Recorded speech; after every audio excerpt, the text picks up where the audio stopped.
in the financial crisis, Europe is leading the way towards a global solution. Et début septembre, le président des États-Unis et l'Europe ont donc proposé plusieurs sommets à partir de la mi-novembre qui porteront sur une nouvelle régulation, une nouvelle gouvernance mondiale.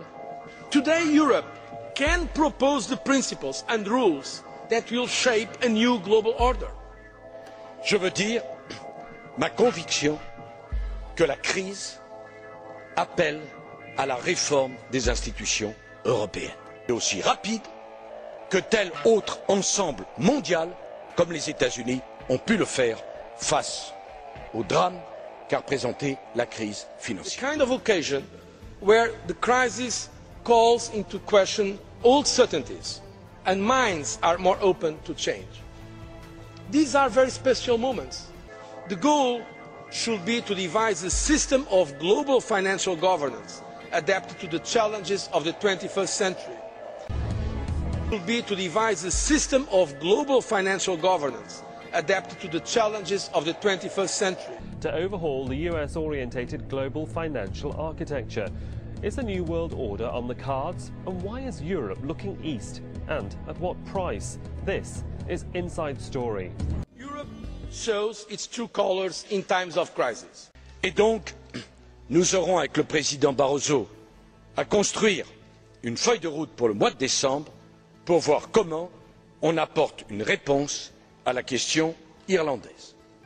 We discovered that the more you look into the EU, the more it becomes clear that it's part of an even bigger global agenda.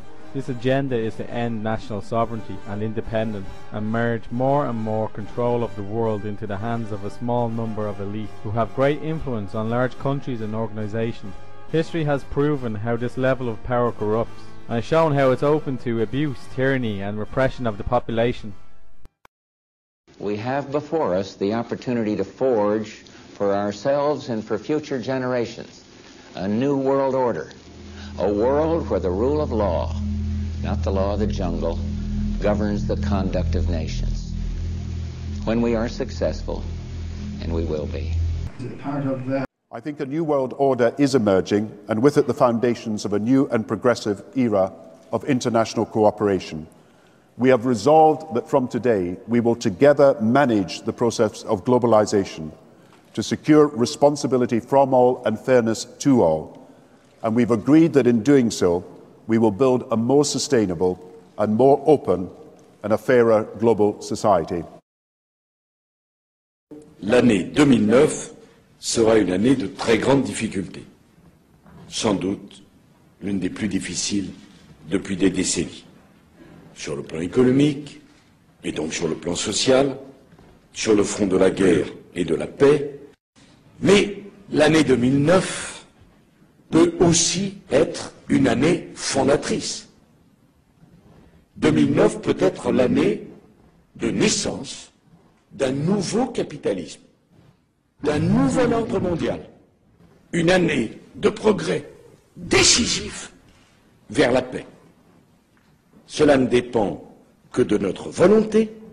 Voulons-nous subir la crise ou voulons-nous rebondir grâce à la crise? La crise est mondiale.